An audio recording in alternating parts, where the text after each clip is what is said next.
Good evening, folks. This is Deb Delapiana. You know, somehow I didn't get to put up the video this morning because I kind of ran out of time and the little gerbils were running slow. And I'm glad I didn't because we're not having coffee together. We're having Friday night drinks together and we're going to talk because I've scrapped that video because there's a couple of topics we need to talk about that are much more important than what I had on my mind last night. So hang on one second.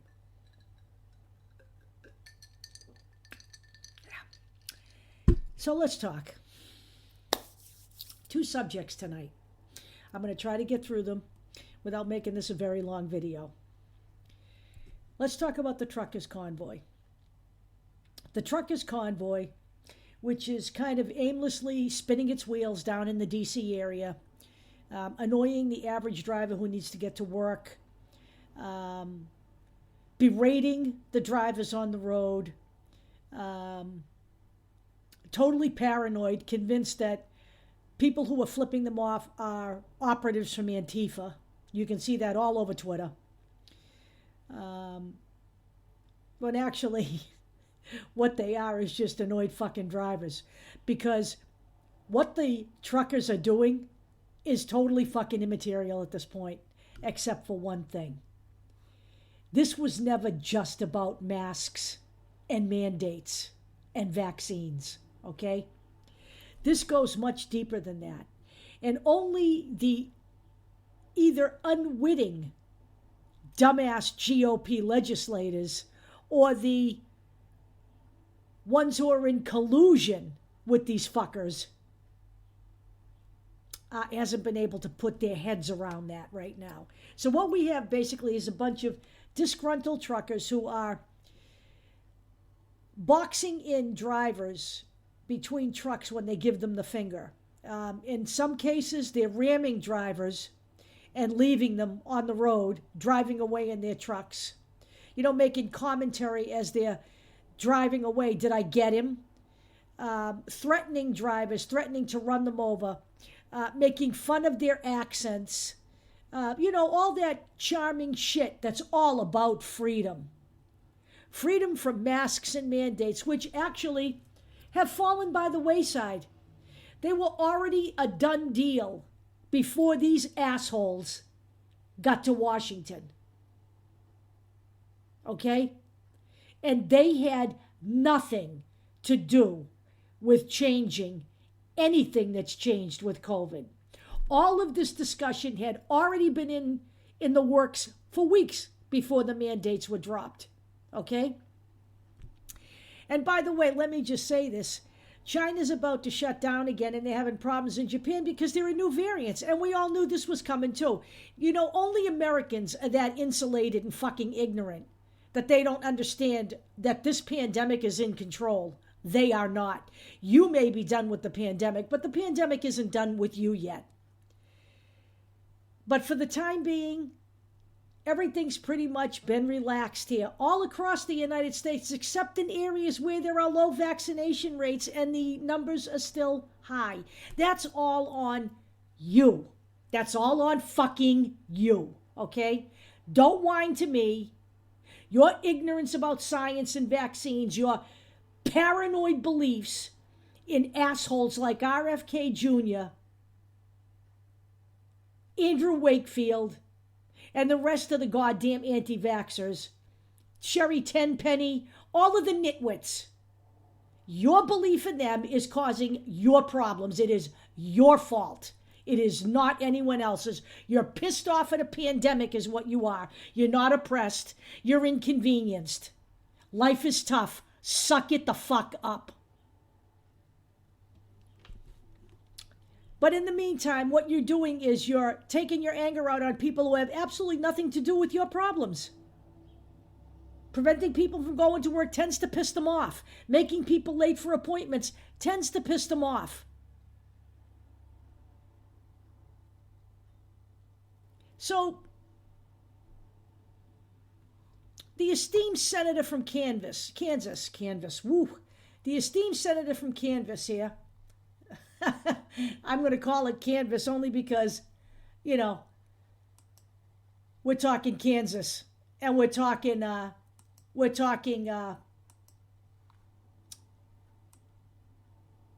Senator Roger Marshall, who decided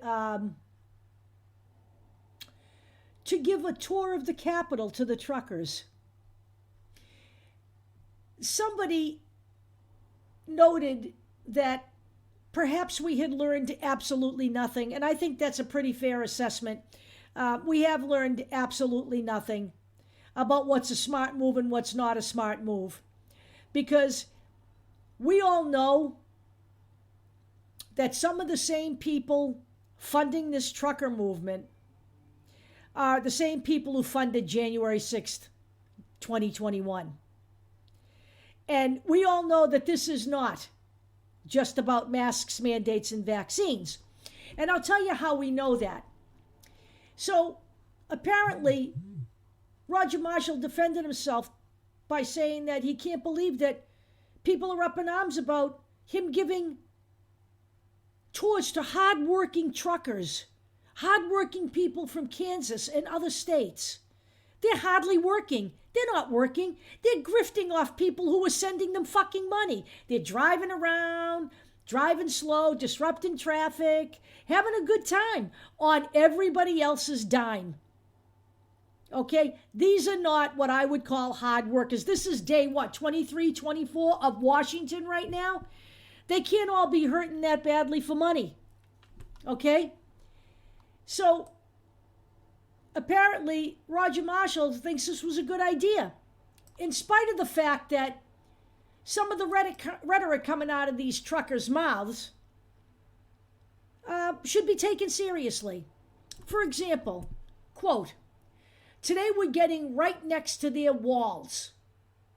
That was, this is a statement by Mike Landis, who was a co-organizer of this, I don't know, somebody on Twitter called it a bad version of Grand Theft Auto. So this is Mike Landis, and he said, "We're not going in and throat punching them just yet, even though I know we'd all love to do that." You know, when these people are telling you who they are, you ought to listen. But you know, the GOP, they're all in on this. They're all in on this because it's time to dump on Biden. And this is an election season. So they're all elevating the truckers into a status position that they don't deserve. These are not hardworking truckers, by the way. The hardworking fucking truckers are still on the road delivering. We had 2 of them at the store today. Okay, let's get something straight here. And then,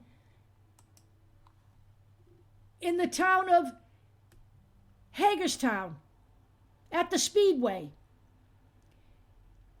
a speaker who was a member of a biker group who is also involved in the convoy, and I mean con as in you're being conned, said, quote, "We're going to take BLM Plaza back. All that paint's getting off that street."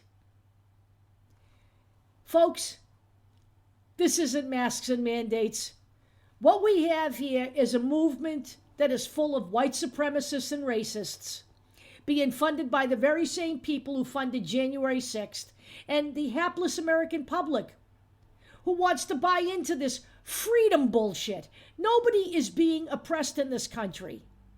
This is the white man's vision of oppression. Doing something for the greater good is their idea of oppression. Not giving a fuck about people next to them on an airplane or on a train.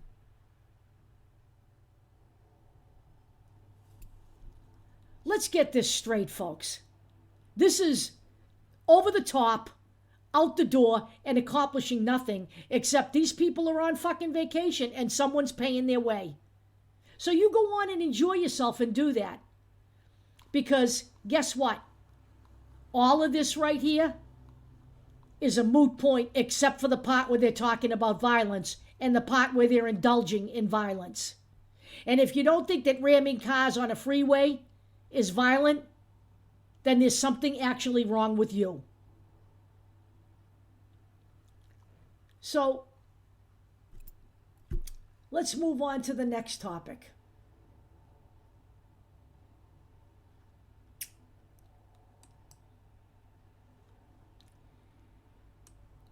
So recently, the Secret Service has released a report about the new right-wing danger out there. And it's an increasingly violent group called incels. And these people are involuntary celibate. We will put all these reports in here. I don't know, we're working hard to inform you people about this. We're actually working on a website right now that will be launched on Wednesday of next week. Formally, it will be up on the internet. I will do another preview on Sunday, and then by Wednesday we'll have enough information populated to post it, although we will continue to work on it.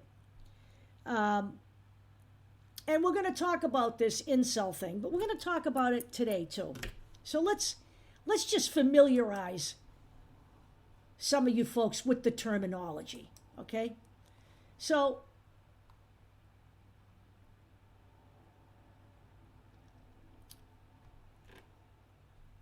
let's talk about what an incel is. All right, so let me get this here.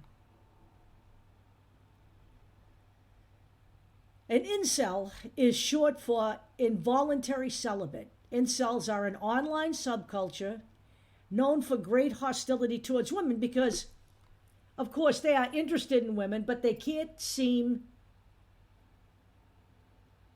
to develop relationships with them, okay?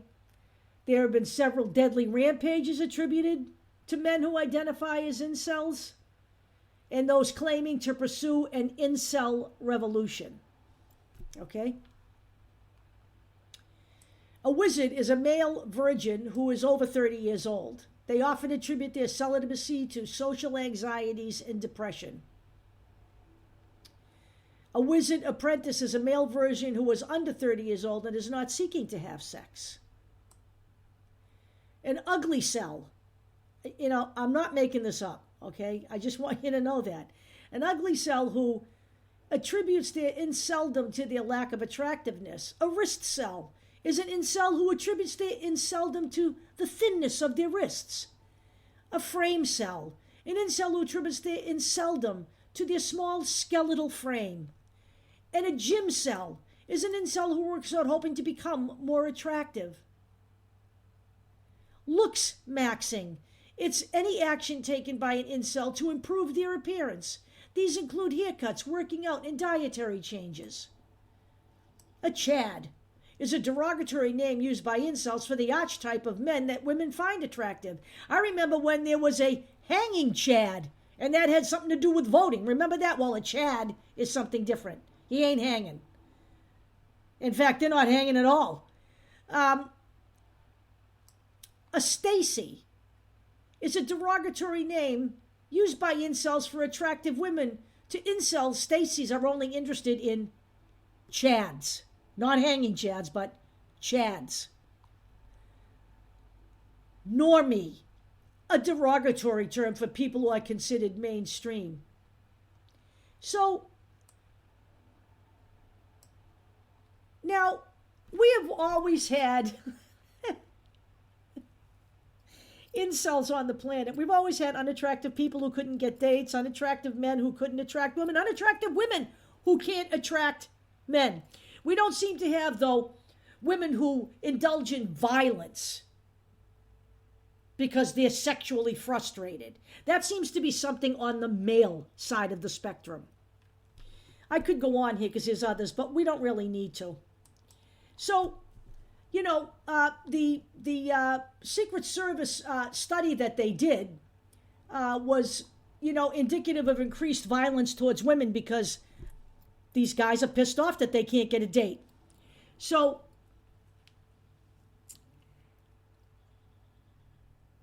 Nicholas Fuentes is a guy I consider the most dangerous man in America right now on the right-wing side of the spectrum. He's a dangerous character. He's a dropout of Boston University who kind of was driven out by the students there because he attended the Charlottesville rally. He's a white supremacist. Boston University, I live here in Boston. Probably not a good school for white supremacists to go to. It's a very multicultural liberal school, and he considers the Boston University multicultural situation a cancer, because honestly, Nicholas Fuentes is a white supremacist. And, you know, he considers the fact that he's an incel part of the sacrifice he's making for what he's trying to achieve here. We're going to talk about what he's trying to achieve here. But let me just tell you something else about Nicholas Fuentes that might be contributing to the fact that he's a fucking incel. Nicholas Fuentes is a man who really does not like women. He is not just your average misogynist. Nicholas Fuentes doesn't believe that women should even have the right to vote. And he considers them basically sperm receptacles for the men on the planet. Now, I just have to tell you this. I can't imagine that with that kind of an attitude, old Nick here would be able to get many dates. I don't know any self-respecting women who would stand shoulder to shoulder with Nicholas Fuentes and then decide to go out on a date with him. There might be some exceptions to the rule. I know women who stand shoulder to shoulder with him. Marjorie Taylor Greene spoke at the America First conference. And Wendy Rogers is also a big supporter of Nicholas Fuentes. I did say self-respecting women, didn't I? Yeah, these women are not self-respecting. I'm sorry. But considering the fact that Nicholas Fuentes doesn't believe women should have the right to vote, perhaps he also doesn't think these women should hold office, or maybe he thinks they should because they share his ideology. So I just have to say, Nicholas Fuentes has also been caught on camera picking his nose and eating it. And that's another thing that tends to turn women off, aside from the fact that he's a misogynist and doesn't believe that women are anything but there for men's pleasure or to do their duty in the reproductive world. But there's other very unattractive and dangerous things about Nicholas Fuentes, and we're going to go through them really quickly before I end this video so you're very clear about just who this guy is. He is the leader of America First.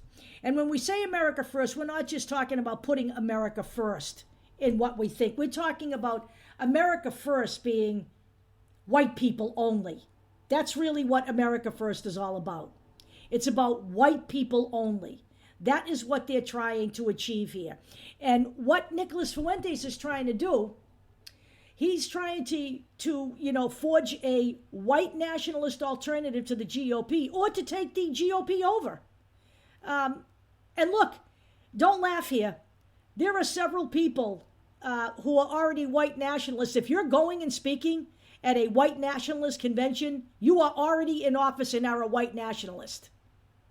Wendy Rogers, Paul Gosar, Marjorie Taylor Greene, and several other elected officials, both on a state and local level, have attended this year's convention, which came right after the CPAC convention.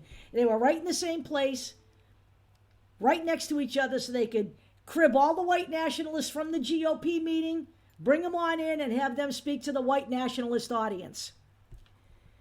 So, he streams almost every night. America First with Nicholas J. Fuentes. He's got an army of supporters called Groypers. We're going to give you all these terms on the website when it goes up. Groyper Army, who see their bigoted views as necessary to preserve the white European American identity and culture. This all sound familiar to you? We've all been here before, okay? This all sounds very Nazi-like as well. You remember how Nazi Germany thought, will you? Can you recall that? Or are you a Holocaust denier too? Because that's what he is as well. He vocally supports the closure of the U.S. borders to immigrants in its entirety. He opposes liberal values such as feminism and LGBTQ rights, calling them a, quote, bastardized Jewish subversion of the American creed. The founders never intended for America to be a refugee camp for non-white people, end quote. He's also an anti-Semite. He uses his platform to talk about the destruction of the white race, calls it white genocide. He calls it the Great Replacement. He says, and I quote again, I'm going to give you a lot of his comments here, our civilization is being dismantled, our people are being genocided, and conservatives can't think past what will play well with the liberal media in the next election. Well, the GOP doesn't delve into the liberal media. They're firmly entrenched in the bullshit coming from the right. I hate to tell this guy this. He was initially inspired by Donald Trump's speeches, but while he has adopted the terms America First, he's distanced himself from Trump because he's upset with Trump's administration and their embracing of Israel. And he also is upset about their globalist tendencies.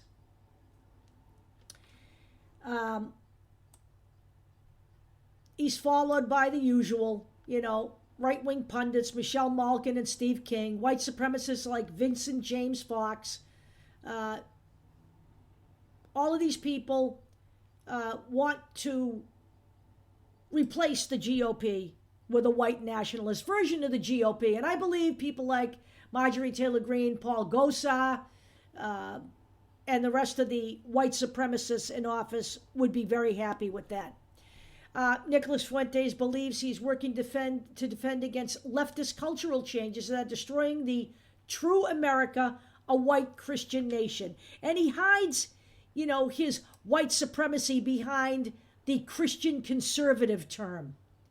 Because Christian conservatives oppose societal shifts on immigration, abortion, and more, which means that they are white nationalist Christians. Okay? It's a cloaking tactic, and he needs to be called exactly what he is. He's a white supremacist and a bigot and a misogynist and a racist. There's just no question about it.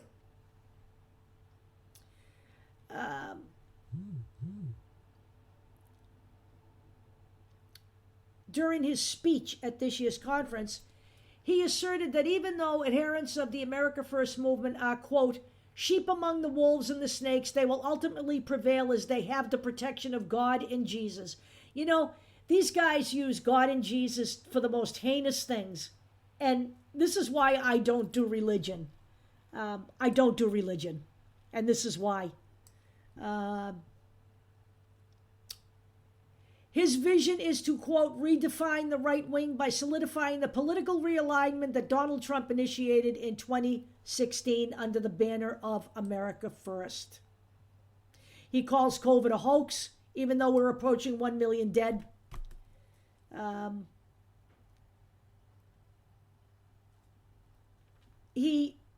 very cagey. They use a bastardized version of Pepe the Frog.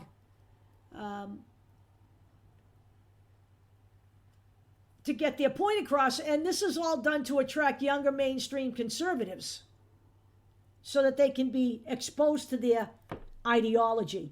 By the way, they also hang around on gaming sites where they stream from.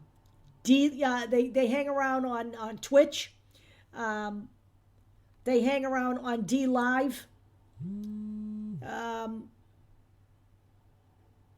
And everyone whose kids are on those sites, streaming and gaming, parents should be aware that they may be being exposed to this. Because you cannot believe for a nanosecond that he's out there just streaming and not trying to pull kids in to this ideology. I warn you, this is the way they work. He uses his platform to be a racist. He for example, Matt Walsh, who was really, a piece of garbage, actually. He's actually not vicious enough for Nick Fuentes. He refers to Matt Walsh as a, quote, Shabbos Goy race trader, end quote, because he works off of Ben Shapiro's Daily Wire, which is Ben Shapiro is a Jewish conservative who hosts such charming people as Candace Owens, a self-loathing black person who is an Uncle Tom. He participates in right-wing conspiracies with Alex Jones, with Robert Barnes, who is described as a, quote, constitutional lawyer, who also defended Kyle Rittenhouse. He's made a lot of comments that are anti-Semitic. For example, quote, I don't see Jews as Europeans and I don't see them as part of Western civilization, particularly because they are not Christians.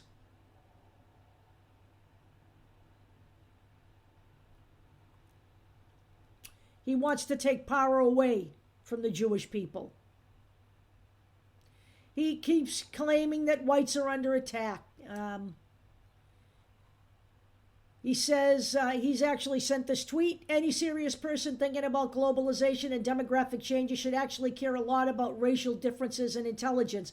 But this subject doesn't interest you because it's not convenient for your Trojan horse brand of kosher nationalism.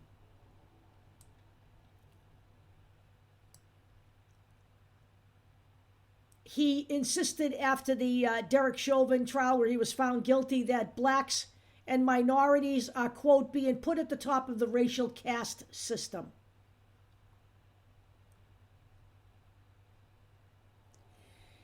When he was talking about Black Lives Matter, he said, white people founded this country. This country wouldn't exist without white people. People are done being bullied. Let me give you a tip, my friend. The truth is, Native Americans were here long before the white man. And Leif Erikson was white and here long before the rest of the white men got here. The Native Americans were left alone.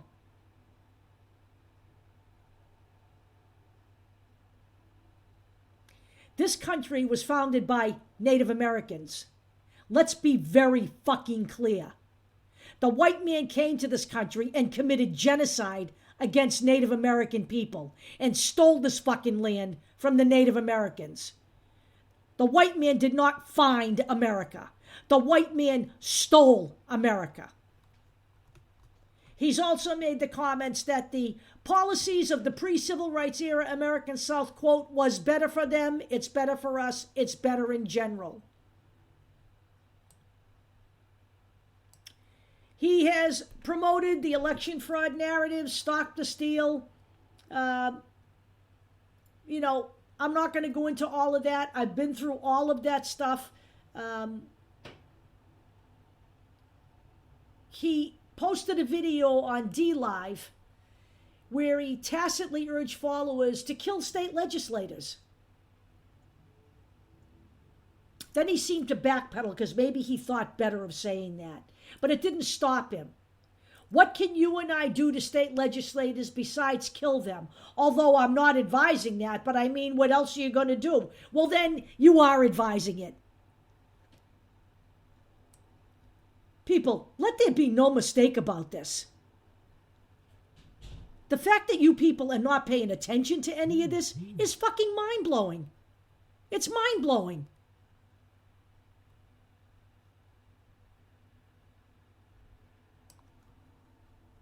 So,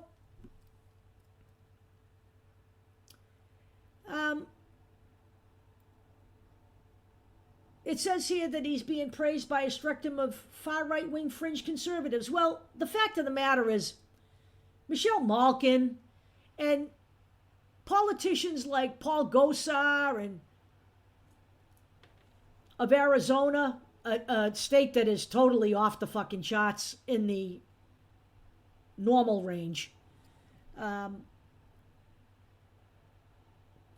Marjorie Taylor Greene, Lauren Boebert, Josh Hawley, who raised his fist to the January 6th insurrectionists, these people aren't fringe anymore. These people are the face of the Republican Party. Paul Gosar went on a fundraising trip with Nicholas Fuentes.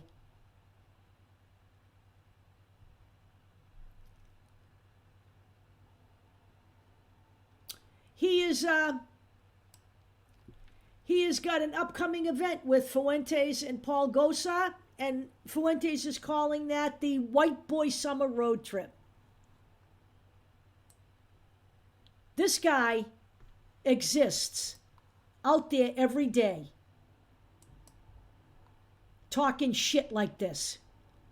And if you people think this is just talk, I suggest that you take a trip back in time to January 6, 2021, when everyone thought that was just talk. Well, it turned out not to be just talk. And you know what? These Convoy guys that are saying this shit, we don't want to punch them in the throat yet. People need to listen and understand what's going on here. We are in a very serious and sad situation. These people have been normalized and set loose on the American public. And you people look like the people in Germany. Some of you are falling for this bullshit that this is all about freedom. This isn't about freedom. This is about white people's freedom. It's about oppressing everybody else but the white man. It's about the white man using his freedoms to take away the freedom of others.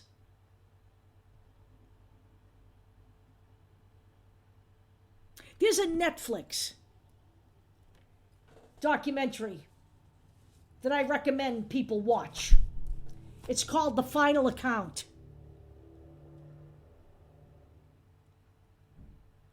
I suggest you tune it in.